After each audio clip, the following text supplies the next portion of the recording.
अहो, काय झालं? आज ऑफिसमधून लवकर आलात? त्याच्या हातातली बॅग घेऊन टेबलवर ठेवत तिने विचारलं. काही नाही, आज जमल्यासारखं होतंय. तो नजर चुकवत आत गेला, पण त्याच्या चेहऱ्यावरचे भाव कळायला तिला वेळ लागला नव्हता.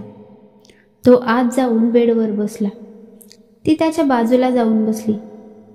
अहो, सोडून द्या ना, काय इतकं मनाला लावून घेताय?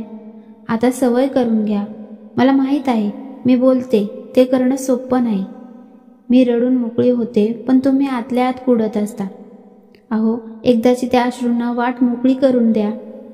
त्यांनाही सळसळ वाहू द्या. का आतल्या आत इतकं दाबून ठेवताय? तिने त्याच्या हातात हात घेतला. त्याच्या चेहऱ्यावरून हात फिरवू लागले. तसा तो तिच्या कुशीत जाऊन ढसाढसा रडला. बाई रडून तिचं दुःख व्यक्त करते, पण माणूस तो कधीच डोळ्यात अश्रू आणत नाही. म्हणून त्याला भावना नसतात असं मुळीच नाही. खरं तर सगळ्यांचा खूप गोड गैरसमज असतो की पुरुषांना मन नसतं, त्यांना दुसऱ्यांच्या भावना कळत नाहीत, त्याच्या हृदयाला कधीच पाजर फुटत नाही. पण तो पुरुष असला तरी शेवटी तोही एक माणूसच आहे. रमा आणि सारंग लग्न होऊन 10 वर्ष झाली, पण रमाच्या पदरात मूल नव्हतं. घरचे तसे सगळे चांगले होते, पण वेळ प्रसंगी सगळेच बोलतात.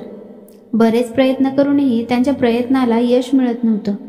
देवधर्म नवस सगळं करून झालं, पण रमाच्या पदरात मूल आलं नव्हतं. याचा जेवढा त्रास रमाला व्हायचा ना, तेवढाच त्रास सारंगलाही होत होता.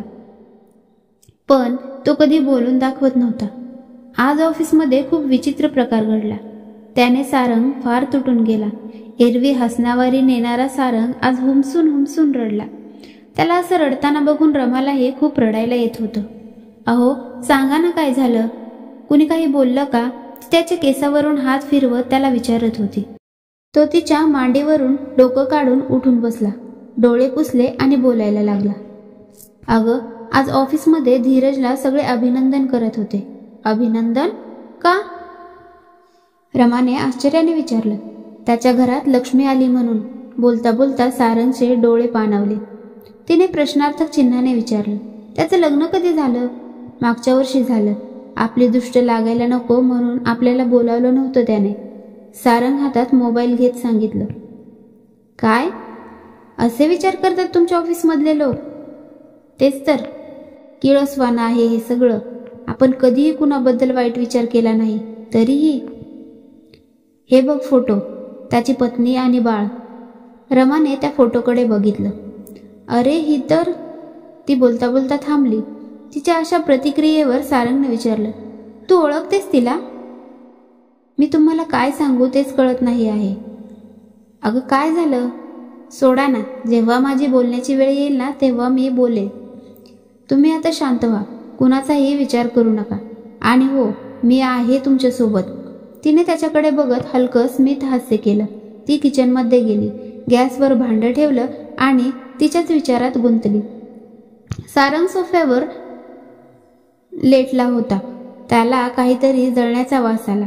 काहीतरी जळल्याचा वास येतोय. काय जळलं असेल? स्वतःशीच पुटपुटत तो उठला. जळल्याच्या वासाने रमा भानावर आली. तिने लगेच गॅस बंद केला आणि नकळत भांडे उचलायला हात समोर केला. तसा तिच्या हाताला जोरात चटका बसला. आई! तिच्या तोंडून किंचाळी निघाली. काय करतेस रमा? अगं, जरा जपून कर, तुला काही झालं तर. तो भाऊक झाला. अहो, मी बरी आहे. जरासं भाजले. जरासं आहे हे. किती भाजले बघ. तुम्ही जर माझी अशीच काळजी करणार असाल तर मग रोज असंच होऊ दे. अगं माझी आई, तू शांत बस आता, मला मलम लावू दे. सारंगने थोडा आवाज वाढवला. तशी रमा गप्प झाली. सारंगच्या चेहऱ्यावर मात्र हास्य आलं. त्याच्या चेहऱ्यावर असा आनंद बघून रमाला खूप बरं वाटलं. खूप दिवसांनी असा हसरा चेहरा बघायला मिळाला होता. हे देवा, यांना असंच आनंदात ठेव. मला दुसरं काही नको. यांच्या जीवनातला आनंदच माझ्यासाठी सर्व काही आहे. ती मनातल्या मनात देवाला प्रार्थना करू लागली. दिवस जरी छान जाताना दिसत असले तरी रमा आणि सारंगच्या मनातील घालमेल कोणालाच कळत नव्हती. बाहेरचे नातेवाईक येऊन बोलून जायचे, घरचे टोचून बोलायचे. रमा आणि सारंग दोघे निमूटपणे सगळं ऐकून घ्यायचे. रमा आपल्या मनातलं सगळं सारंगला सांगायची. रडून मोकळी व्हायची. पण सारंग तो आतल्या आत कुडत होता. त्याची घुसमट होत होती. तो सांगणार तरी कोणाला? रमासमोर बोलण्याचा पर्याय नव्हता, कारण तिला त्याला अजून त्रास द्यायचा नव्हता. बाहेर सांगायची सोय नाही, मित्र मज्जा उडवतील, कुणी मला समजून घेणार नाही या भीतीने तो कुणाशीच काही बोलायचा नाही. आतल्या आत कुढत असायचा. अशातच एकदा त्याची तब्येत खराब झाली. अंगात ताप भरून आलेला. 8 दिवस 15 दिवस झाले ताप काही उतरत नव्हता. औषध केले, दवाखाने केले, पण ताप उतरतच नव्हता. डॉक्टरांनी सांगितले, याला कशाचा तरी स्ट्रेस आहे, तो स्ट्रेस कमी व्हायला हवा. आता याचा ताप जर उतरला तरी त्याला आनंदी ठेवण्याचं काम तुमचं आहे. डॉक्टरांनी रमाला सांगितलं. आता त्यांना कुठलाही स्ट्रेस द्यायचा नाहीये. ताप जर डोक्यात गेला तर कुठल्याही रोगावर बेतू शकतं, म्हणून तुम्ही काळजी घ्या, असं डॉक्टरांनी रमाला बजावून सांगितलं. त्या 15 दिवसात रमाने सारंगची खूप खूप काळजी घेतली. त्याला काय हवं नाही ते बघितलं. त्या काळामध्ये दोघांचेही बॉन्डिंग अजून पक्क झालं. त्यांचं नातं अधिक घट्ट झालं. रमाला सारंगच्या डोळ्यातील तळमळ दिसत होती. त्याच्या मनाची घालमेल समजत होती, पण तीही काही करू शकत नव्हती. याचं तिला खूप दुःख होतं. तिने त्याला आनंदी ठेवायचं इतकंच मनाशी ठरवलं होतं आणि त्याच प्रयत्नात ती लागलेली होती. सारंगला हॉस्पिटलमधून घरी आणण्यात आलं. रमाने आज त्याच्या आवडीचं जेवण बनवलं होतं. त्याने तिला भरवलं. त्यानंतर सारंग झोपला. काही वेळाने त्याच्या कानात आवाज गुंजायला लागला. बाबा, बाबा, मी तुझी परी, मला घ्यायला येणार नाहीयेस बाबा? मला घेऊन जा ना तुझ्याकडे. बाबा, मी वाट बघते आहे. मलाही या जगात यायचं आहे, हे सुंदर जग बघायचं आहे. त्या आवाजाने सारंग दचकून उठला. रमा धावत येऊन त्याच्या बाजूला बसली. अहो, काय झालं? वाईट स्वप्न बघितलं का? बोला ना, काय झालं? थांबा, मी पाणी देते. तिने त्याला पाणी दिलं. त्याच्या पाठीवरून हात थोपटला. बोला ना, काय झालं? वाईट स्वप्न होतं का? वाईट नाही ग, छान स्वप्न होतं. माझी परी मला आवाज देत होती, बाबा, बाबा, या ना, मला घेऊन जा ना तुमच्याकडे बाबा. मला या जगात यायचं आहे, मला जग बघायचं आहे, असं म्हणत होती. सारंग बोलता बोलता रडायलाच लागला. अहो, तुम्ही शांत व्हा. डॉक्टरांनी काय सांगितले? जास्त स्ट्रेस घेऊ नका. आता तुमची तब्येत महत्वाची आहे. याविषयी आपण नंतर बोलूया. रमाने सारंगला पुन्हा बेडवर लेटवलं आणि त्याच्या माथ्यावरून हात फिरवू लागली. थोड्या वेळाने त्याला झोप लागली. काही दिवस असेच गेले. सारंगने ऑफिस जॉईन केलं. रमा एक दिवस त्यांच्या फॅमिली फ्रेंड डॉक्टरांकडे गेली. त्यांना त्या दोघांबद्दल हे सगळं सांगितलं. त्यांना रिपोर्टही दाखवले. डॉक्टर बोलल्या की आपण प्रयत्न करून बघूया. तू देवावर विश्वास ठेव, तो नक्कीच काहीतरी छान करेल. डॉक्टरच्या बोलण्यावरून रमाला आशेचा किरण दिसत होता. सारंग सकाळी उठून फ्रेश झाला. ऑफिसला जायला निघाला. रमाने त्याच्यासाठी डबा बनवला. त्याच्या हातात देत म्हणाली, अहो, तुम्ही जरा शांत राहा. ऑफिसमध्ये जास्त कोणाशी काही बोलू नका आणि कुणी काही बोललं तर तुम्ही मनाला अजिबात लावून घेऊ नका. आणि ऑफिस संपल्यानंतर इकडे तिकडे न बसता लवकर घरी परत या. अगं, किती सूचना देशील? तो तिच्या हातातला डबा घेत बोलला. दोघांनी स्मित हास्य केलं. सारंग ऑफिसला गेला. तो त्याच्या जागी जाऊन बसला. हळूहळू एक एक करून ऑफिसचे सगळे लोक येत होते. सारंगच्या ऑफिसमध्ये काम करणारा त्याचा बेस्ट फ्रेंड मनीष त्याच्या जवळ येऊन उभा राहिला. काय सारंग, बरा आहेस ना आता? तब्येत वगैरे बरी आहे ना तुझी? सारंगने होकारार्थी मान हलवली. हो, मी बरा आहे, असं म्हणून त्याने मान खाली घालून त्याच्या कामाला सुरुवात केली. काय झालं सारंग, असा चुपचाप का आहेस? शांत शांत का बसलायस? नाही रे, काही नाही. ओके, मी काय म्हणतो, उद्या सकाळी माझ्याकडे सत्यनारायणाची पूजा आहे, तर तुम्ही दोघेही नक्की या. एकटाच येऊ नकोस, वहिनीला पण घेऊन ये, मनीषने त्याला बजावून सांगितलं. त्यावर सारंगने फक्त मान डोलावली. काही वेळाने ऑफिसचे बाकीचे लोक जमा झाले. मनीषने सगळ्यांना हातवारे करून आवाज दिला. त्यांनाही सांगितलं, उद्या सकाळी तुम्ही सगळे माझ्याकडे सत्यनारायणाच्या पूजेला नक्की या आणि सोबत तुमच्या परिवाराला देखील घेऊन या. अरे वा मनीष, अचानक कशी काय पूजा ठेवलीस रे? त्यातल्या एका व्यक्तीने विचारलं. काही नाही रे, माझ्या मुलाचा उद्या वाढदिवस आहे ना, त्यानिमित्ताने म्हटलं सत्यनारायणाची पूजा करून घेऊ, सगळं कसं छान छान होईल. त्यांचं सगळ्यांचं बोलणं सुरू असताना त्यातील एक व्यक्ती हळूच बोलला, काय रे, सारंगला बोलवलंस का? हो. का? अरे अशा शुभ कार्याला त्याला कशाला बोलवतो, उगाच काही अशुभ घडायला नको. सगळ्यांची एकमेकांमध्ये कुजबूज सुरू झाली. तुम्ही सगळे असे का बोलताय? असं काही नसतं शुभ अशुभ वगैरे, असं काही होत नाही. आणि तसंही सारंग माझा चांगला मित्र आहे, सो मी त्याला जर बोलावलं नाही तर त्याला वाईट वाटेल. त्यांच्या सगळ्यांचं बोलणं सारंगच्या कानावर पडत होतं. एक एक शब्द त्याच्या हृदयाला लागत होता, पण तरीही तो शांत होता. मनीषला वाईट वाटू नये म्हणून तो दुसऱ्या दिवशी रमाला घेऊन मनीषच्या घरी गेला. त्यांच्याकडे पोहोचल्यानंतर तिथे सत्यनारायणाची कथा सुरू होती. सारंग आणि रमा आतमध्ये जाऊन बसणार तोच एक बाई तिथे आली. अरे तुम्ही दोघे इथे काय करताय? तुम्ही या ना, इकडे बसा, या इकडे एका बाजूला, असं म्हणून त्या बाईने त्यांना दूर बसवलं. सारंग आणि रमाला खूप वाईट वाटलं. तरीही इथे कार्यक्रम भंग व्हायला नको म्हणून ते दोघे शांत होते. काही वेळाने त्यांना कळलं की ती बाई दुसरी तिसरी कोणी नसून मनीषची आई आहे. मनीषची आई असं वागू शकते? त्यांनी विचारही केलेला नव्हता. सत्यनारायण पूजा झाली. एक एक जण समोर पूजा करायला जात होते. रमा आणि सारंग दोघेही उठले. रमाने आरतीच्या ताटामधील मधले फूल आणि अक्षत घेतले, सारंगच्याही हातात दिले. रमा हळदी कुंकवाचा करंडा हातात घेणार तोच मनीषची आई बोलली, ए बाई, काय करतेस तू? काकू, नमस्कार करते. नाही नाही, तू नमस्कार वगैरे करू नकोस, तू मागे जाऊन बस, बाकीच्यांना आधी पूजा करू दे. बसा तुम्ही दोघे, बसा मागे. काकूंच्या चेहऱ्यावरचे हावभाव बघून सारंगच्या रागाची तिडीक त्याच्या डोक्यात गेली. त्याने हाताच्या मुठी घट्ट केल्या. तो काही बोलणार तेवढ्याच रमाने त्याचा हात पकडला आणि इशाऱ्याने नाही म्हणून सांगितलं. दोघेही मागे जाऊन बसले. त्यानंतर काही वेळाने सारंग मनीष जवळ गेला आणि मनीष, पूजा झाली आता, आम्ही निघतो, आम्हाला थोडं बाहेर काम आहे. अरे असं कसं निघताय? जेवण करून जा ना. बस झालंच आहे, आता जेवणाची तयारी सुरू आहे. नको नको, जेवण वगैरे नको, पूजा झाली ना त्याला महत्व, जेवण वगैरे अजिबात नको. बोलता बोलता सारंगचे डोळे पाणावले. काय रे, काय झालं? चेहरा का असा पडलाय तुझा? सारंग डोळ्यातले अश्रू पुसत, नाही काही नाही, मी जेवायला थांबत नाही, येईन कधीतरी, तू यू एन्जॉय, असं म्हणत दोघेही तिथून निघाले. अहो, संध्याकाळच्या वाढदिवसाला बोलवलं आहे, काय करायचं? रमा, माझी अजिबात इच्छा नाहीये, तुला जायचं असेल तर तू जा. अहो, मी एकटीच गेले तर बरं दिसेल का? तुमचा खास मित्र आहे ना तो. हो, माझा खास मित्र जरी असला तरी त्याची आई आपल्याशी कशी वागली बघितलंस ना तू.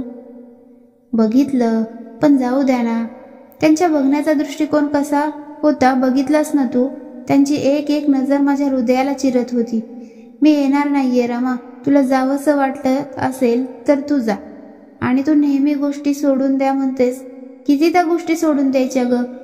समोरचा व्यक्ती आपल्या मनाचा विचारच करत नाही, आपल्याला काय वाटेल याचा कुणी विचारच करत नाही. मी जाणार नाही. सारंगची आता चिडचिड व्हायला लागली होती. ठीक आहे, तुम्ही जर जात नसाल तर मीही जाणार नाही. दोघांनी ठरवलं जायचं नाही. संध्याकाळी जेव्हा पुन्हा मनीषचा फोन आला,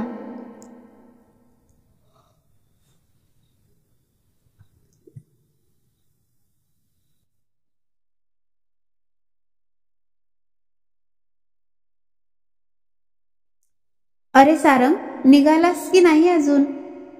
मनीष, अरे मला जरा बरं वाटत नाहीये, सो आम्ही नाही येत आहोत.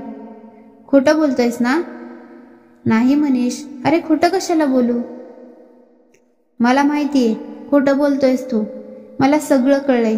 आई तुझ्याशी कशी वागली ते. मी बोलेन तिच्याशी, पण तू आता मनावर घेऊ नकोस. ये रे मित्रा, आईचं बोलणं जाऊ दे. मनीषने खूप आग्रह केला म्हणून दोघेही वाढदिवसाला गेले. वाढदिवस हॉलमध्ये होता. पूर्ण हॉटेल बलूनने सजवलं होतं. चारही बाजूने रोषणाई होती. स्टेज बलूनने आणि मुलाच्या फोटोने सजवला होता. सगळं अगदी भव्य दिव्य होतं. मुलाला ग्रे रंगाचा ब्लेझर घातलेला होता. सगळी तयारी छान झाली होती. सगळे पाहुणे जमा झाले. काही वेळाने केक कापला. सगळे छान एन्जॉय करत होते.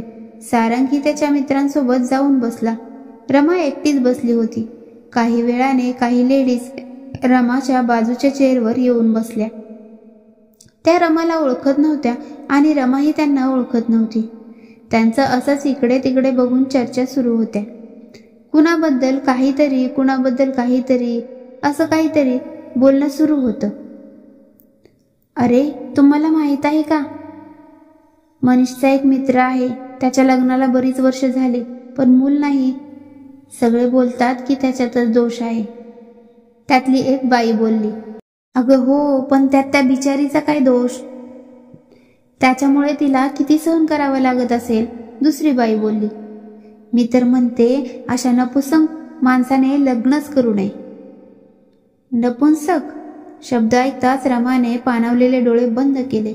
नकळत तो शब्द सारंगच्याही कानात गुंजला होता. रमा लगेच तिथून उठली, जायला निघाली. 2 पाऊल समोर जात नाही तर तिचं लक्ष सारंगकडे गेलं. त्याच्या डोळ्यात दाटलेले अश्रू तिला दिसले. ती काहीही न बोलता निघून गेली. रमा एकटीच घरी आली. आल्या आल्या तिने पर्स फेकली आणि सोफ्यावर बसून रडायला लागली. बराच वेळ हुंदके देऊन ती थकली. उठून पाणी प्यायली आणि पुन्हा तशीच येऊन बसली. बराच वेळ झाला तरी सारंग अजून घरी आलेला नव्हता. तिने घड्याळाकडे बघितलं. अजून कसे आले नाहीत? बराच वेळ झाला. मी यांना सोबत घेऊन यायला हवं होतं. मी एकटीच निघून आले. चूक माझीच आहे. यांना फोन करू का? नाही नाही, त्यांचा मूड नसेल तर उगाच माझ्यावर चिडतील, ती मनातल्या मनात बोलू लागली. मध्यरात्र झाली तरी सारंग घरी आलेला नव्हता. आता मात्र रमाला राहावेना. काय करू तिला कळत नव्हतं. तिने त्याला फोन केला. बऱ्याचदा रिंग वाजूनही सारंगने फोन उचलला नव्हता. तिची काळजी वाढली. तिने पायात चप्पल घातली आणि सपासपा चालायला लागली. तिने थेट मनीषचं घर गाठलं. गेटपर्यंत गेली तर सगळीकडे शांतता पसरली होती. काळोख दाटलेला होता. तिला कळलं की इथे कोणीच नाही आहे. ती तशीच जड पावलांनी परत निघाली. चालता चालता अचानक तिचं लक्ष रस्त्याच्या कडेला असलेल्या एका बाकाकडे गेलं. तिथे सारंग बसलेला होता. ती त्याच्याजवळ गेली. त्याच्या खांद्यावर हात ठेवला. तसा सारंग तिला बिलगला आणि हुमसून रडायला लागला. रमाला काय बोलावं तेच कळेना. तिने त्याला शांत केलं आणि त्याच्या बाजूला बसली. अहो, जाऊ द्या ना. हे आजचंच आहे का? आपल्याला सवय आहे ना या सगळ्यांची. सोडून द्यायचं. किती दिवस मनाला लावून घेणार आहात? चला घरी चला, असं म्हणून त्याने तिला उठवलं. तो उठला तेव्हा तिच्या लक्षात आलं की सारंग दारू प्यायला आहे. अहो, हे काय, तुम्ही दारू प्यायलात? हो, प्यायलो मी. अहो, पण का? काय गरज होती? गरज होती ना. टेन्शनमध्ये होतो मी, म्हणून दारू प्यायलो. टेन्शनमध्ये? टेन्शनमध्ये तर मी पण होते. हो का? मग मी दुःखात होतो म्हणून प्यायलो. अहो, दुःखात तर मी पण होते, म्हणून मग मी पण प्यायले का? तुम्ही का प्यायलात? उगाच बडबड करू नकोस ग. चल घरी. रमा सारंगला घरी घेऊन गेली.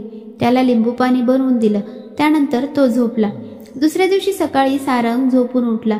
रमा त्याच्यासाठी गरम गरम कॉफी घेऊन गेली. अहो, कॉफी. त्याने हलकं स्मित हास्य केलं. डोकं दुखतंय का तुमचं अजून, की बरं आहात आता? नाही ग, मी बरा आहे. अहो, मी काय म्हणते, मला थोडं बोलायचं होतं तुमच्याशी. हो, बोल ना. आपण माझ्या माहेरच्या फॅमिली डॉक्टर आहेत ना, त्यांना भेटायचं का? म्हणजे मी बोलले होते त्यांना, तर त्या बोलल्या काहीतरी पॉझिटिव्ह होईल तर आपण. ती बोलता बोलता थांबली. ठीक आहे, बघू. जेव्हा जाऊ आपण तिकडे तुझ्या माहेरी तेव्हा विचार करू. सारंग पेपर वाचत वाचत बसला आणि म्हणाला. मूल होत नाहीये म्हणून सासू सासऱ्यांनी सुनेला जाळून टाकलं. त्याने मोठी हेडलाईन वाचली आणि त्याचं मन सुन्न झालं. अशी कशी लोक असतात या जगात? मूल नाही म्हणून चक्क जाळून टाकलं. त्या बाईच्या मनाचा विचार केला नाही. आपल्या मुलाचा तरी विचार केला नाही की आपल्या मुलाला काय वाटेल. तो विचार करत होता. या जागी जर तिचा मुलगा असता तर तिने हेच केलं असतं. अचानक त्याला प्रश्न पडला. तो विचारात पडला. अचानक त्याला विचित्र विचित्र प्रश्न पडायला लागले. माझ्यामुळे रमाचं आयुष्य उद्ध्वस्त झालं.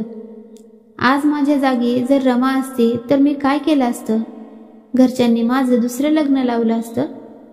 आज मी जर चांगला असतो तर रमाचं जीवन काहीतरी वेगळंच राहिलं असतं. रमाने दुसरं लग्न केलं तर तिचं आयुष्य सुखकर होईल. तिला कोणी वांजोटे बोलणार नाही. माझ्यामुळे तिला दुःख भोगावं लागत आहे ते कमी होईल. खरंच असं जर केलं तर? तो स्वतःशीच एकटाच बोलायला लागला. त्याचा आवाज रमाच्या कानावर पडला. ती किचनमधून, अहो काही हवंय का? बोलताय का तुम्ही कोणाशी? कुणी आलंय का? अहो. ती किचनमधूनच बोलत होती, पण सारंग त्याच्याच विचारात होता. शेवटी ती किचनमधून बाहेर आली आणि जवळ येऊन विचारलं, तरी तो त्याच्याच विचारात होता. तिने त्याच्या खांद्यावर हात ठेवून त्याला हलवलं. तेव्हा तो भानावर आला.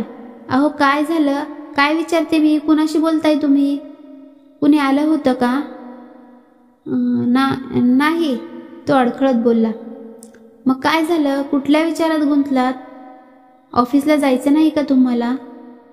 मी तयार होतो आणि निघतोय. सारंग तयार झाला आणि ऑफिसला गेला. ऑफिसला गेल्यानंतर त्याच्या मनात तेच विचार घोळत होते.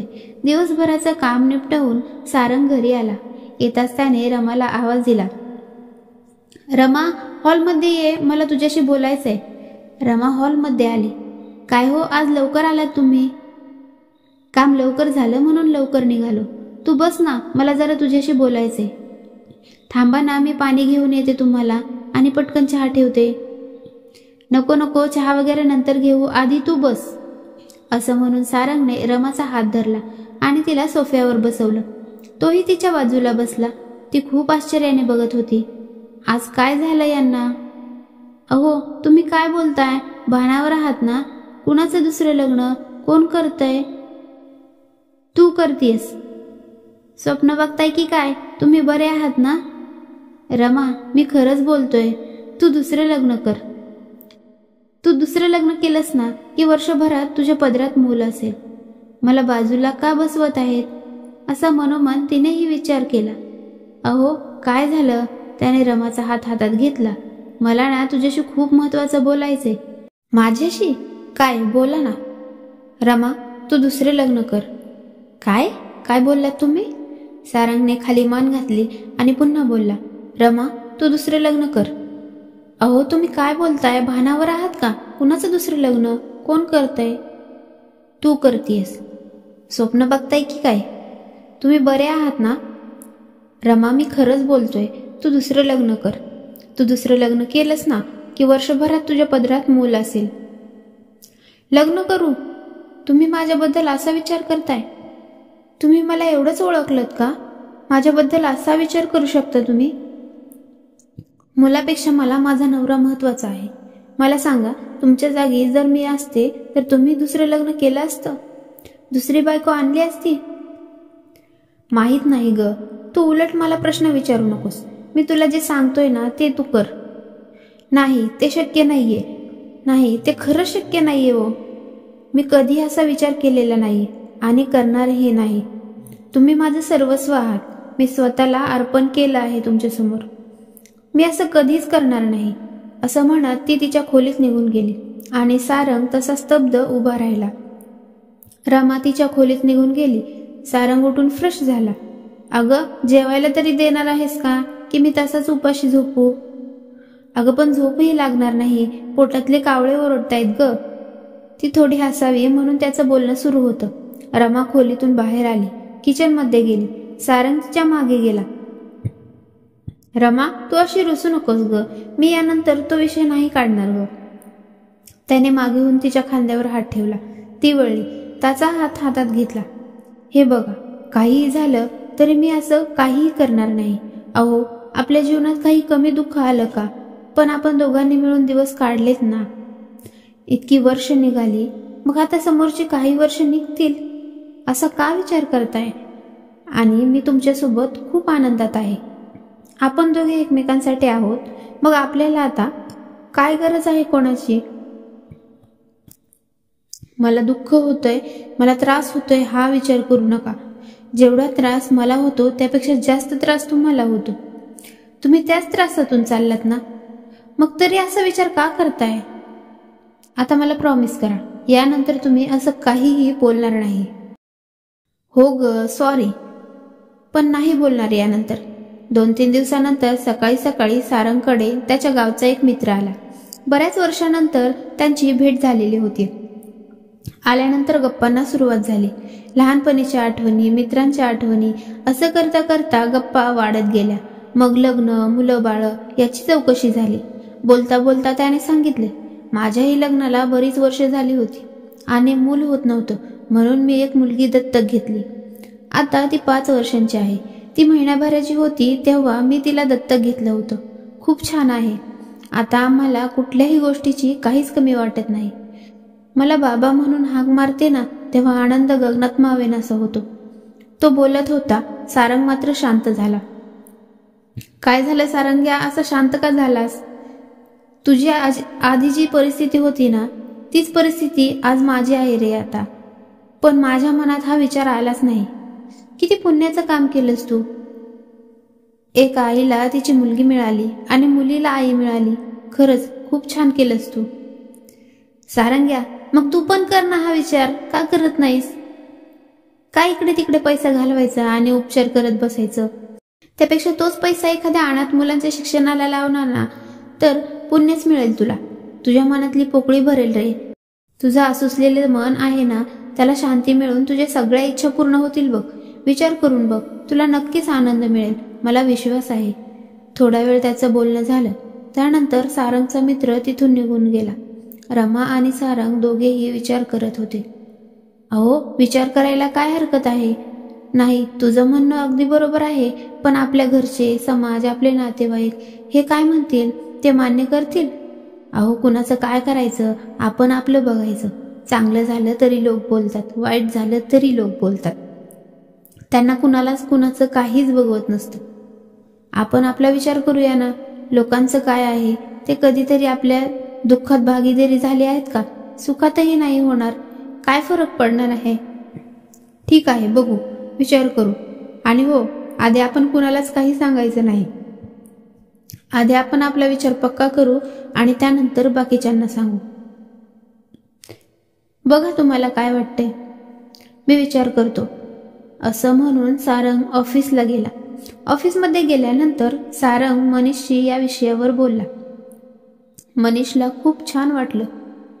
त्यानेही या गोष्टीला दुजोरा दिला. आता आईला सांगण्याची वेळ आली. सारंगच्या मनात धाकधूक सुरू होती. थोडं टेन्शन वाढलेलं होतं. आईला कसंही करून समजावून द्यायचं होतं. तिला पटणं महत्वाचं होतं. सारंगने त्याच्या आईला सांगितलं, पण त्याच्या आई जुन्या विचाराची असल्यामुळे तिला हे कधीच मान्य झालं नव्हतं. वंश वाढवायला आता दुसऱ्याचं पोर आणायचं घरी, हे इतकंच बघायचं बाकी राहिलं होतं.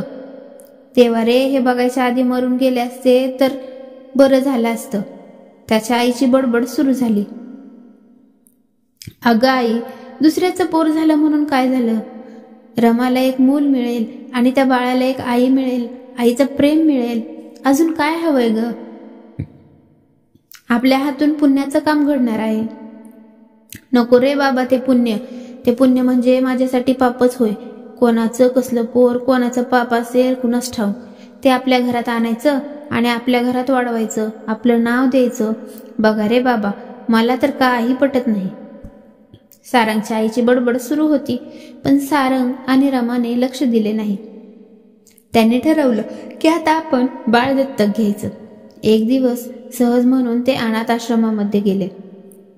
तिथे काही छोटी मुले, काही मोठी मुले बघून रमाला खूप छान वाटलं. रमा बराच वेळ त्या छोट्या छोट्या मुलांसोबत खेळली, त्यांच्यासोबत वेळ घालवला. रमा आणि सारंग त्यांच्यासाठी काही खेळणी घेऊन गेले होते. ते त्यांना दिले. मुलांना खूप आनंद झाला. काही दिवसानंतर दिवाळी येणार होती, म्हणून रमाने अनाथाश्रमामध्ये जेवढी मुलं आहेत त्यांच्यासाठी काही ना काही भेटवस्तू घेतली. कुणाला कपडे, कुणासाठी पुस्तकं, कुणासाठी काही खेळणी, असं बरंच काही वस्तू घेऊन रमा आणि सारंग अनाथाश्रमात गेले. रमा सगळ्यांना पुस्तकं वाटत असताना तिचं लक्ष अचानक बाजूला बसलेल्या एका मुलीकडे गेलं. रमाने तिच्याकडे आश्चर्याने बघितलं. काही वेळाने रमा तिच्या जवळ जाऊन बसली. काय ग, अशी का बसलीस? तिने मान फिरवली. ती रमाशी बोललीच नाही. काय झालं बाळा, अशी का बसलीस तू? आता दिवाळी येणार आहे ना, पण माझ्याकडे तर नवीन कपडे नाहीयेत, फटाके पण नाहीयेत, मग मी कसं दिवाळी करणार? अगं, असे कसे तुझ्याजवळ नवीन कपडे नाहीत? मी आणलेत ना तुझ्यासाठी नवीन कपडे आणि फटाके, ते पण मी तुझ्यासाठी घेऊन येणार आहे. हे बघ, तुझ्यासाठी नवीन फ्रॉक आणलाय, कसा आहे? तुम्ही मला देणार? हो, छान दिसतोय ना तुझ्या अंगावर. नाही, नको मला. का नको? कारण तुम्ही मला फ्रॉक दिला आणि मग मला तुम्हाला पैसे द्यावे लागणार ना. माझ्याकडे पैसे नाही आहेत, मी तुम्हाला कुठून पैसे देऊ? अगं वेडाबाई, तुला कोणी सांगितलं? अगं, तुला मला पैसे द्यायचे नाहीयेत, हे माझ्याकडून आहे, तुला दिवाळीचं गिफ्ट आहे ना हे. खरंच तुम्ही मला देणार? हो ग बाळा. रमाने तिच्या डोक्यावरून हात फिरवला. तिला खूप आनंद झाला. त्या मुलीच्या चेहऱ्यावरचा आनंद बघून रमाला खूप समाधान वाटलं. रमा आणि सारंगने मनाशी गाठ बांधली की आपण मुलगी दत्तक घ्यायची. त्यांनी सगळे प्रयत्न केले, घरच्यांना समजावलं. आई तर तयार नव्हतीच, तरीही त्यांनी निश्चय केला होता. त्यांनी अजून 1-2 आश्रम गाठले, सगळी माहिती मिळवली, सगळी कागदपत्रे तयार केली. काही अनाथ आश्रमाचे संस्थापक सारंगची आर्थिक परिस्थिती बघता त्यांना मुलगी दत्तक द्यायला तयार नव्हते. त्यासाठीही सारंगला बराच संघर्ष करावा लागला. दिवस भर सरकत होते, पण त्याची व्यथा काही संपत नव्हती. काम होत नव्हतं. शेवटी एका ठिकाणी एका अनाथ आश्रमामध्ये मुलगी दत्तक घेण्याचं पक्क झालं. सगळ्या प्रोसिजरमध्ये महिना गेला आणि फायनली एक 3 वर्षाची गोड मुलगी सारंग आणि रमाच्या जीवनात आली. सारंग आणि रमा तिला घेऊन घरी आले. रमाने खूप छान तयारी करून ठेवलेली होती तिच्या स्वागतासाठी. कुंकवाच्या पावलांनी लक्ष्मीच्या रूपात लक्ष्मी घरात आली. त्यामुळे रमा आणि सारंगने तिचं नाव लक्ष्मी ठेवलं. ते तिला लक्ष्मी या नावाने हाक मारायचे. ज्यावेळी लक्ष्मी घरात आली, सगळ्यांनी नाकतोंड मुरडले. कोणी तिच्याशी बोललं नाही, त्यामुळे ती लहान तोंड करून बसली होती. रमाने तिला समजवलं, बाळा, सगळे बोलतील तुझ्याशी, तू इतकी गोड आहेस ना की कुणीही जास्त दिवस तुझ्यावर रुसून बसणार नाही. जेव्हा लक्ष्मीने आई आई म्हणून रमाला हाक मारली, तिचा आनंद गगनात मावेनासा झाला. तिच्या डोळ्यातून अश्रुधारा वाहू लागल्या. तिने तिला घट्ट मिठी मारली आणि डोळ्यात साठवलेल्या अश्रूंना वाट मोकळी करून दिली. सारंगनेही त्या दोघींना मिठी घातली. लक्ष्मीने सारंगलाही मिठी दिली. त्याने तिला घट्ट पकडलं आणि त्याने ही घट्ट डोळे मिटले. तिच्या गालाची पप्पी घेतली, तिच्या गालावरून हात फिरवला. त्याला किती प्रेम करू आणि किती नाही असं झालं होतं. आसुसलेलं मन आज शांत झालं. घरच्यांनी विरोध केला, नातेवाईकही बोलले, समाजाने त्रास दिला, पण मनाशी असलेला निश्चय पूर्ण झाल्यामुळे दोघेही आनंदात होते. त्यांना आता कुणाचीच पर्वा नव्हती. आज सारंग आणि रमाचं आयुष्य पूर्णत्वास आलं होतं. मित्रांनो, खरं सांगायचं म्हणजे आजही आपल्या समाजात अशी कित्येक जोडपे आहेत ज्यांना मूल होत नाही. अनेक प्रयत्न करूनही यश मिळत नाही. यामुळे समाजाकडून त्या बाईला तर त्रास होतोच, पण पुरुषाला देखील होतो. फरक इतकाच आहे की तो दाखवत नाही, म्हणून काही त्याच्या मनाची व्यथा कमी होत नाही. त्यालाही वाटतं आपण बाबा व्हावं, लहानसा जीव आपल्या आयुष्यात यावा. त्यालाही समाजाकडून त्रास होतोच.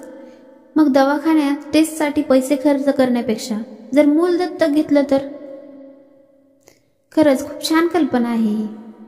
एका अनाथ मुलाला नवीन आयुष्य मिळतं, आईबाबाचं प्रेम मिळतं. हे तर झालं माझं मत, पण तुम्हाला काय वाटतं? प्रतिक्रियेद्वारे नक्की कळवा. आणि स्टोरी आवडली असेल तर व्हिडिओला लाईक आणि चॅनलला सबस्क्राईब करायला विसरू नका. धन्यवाद.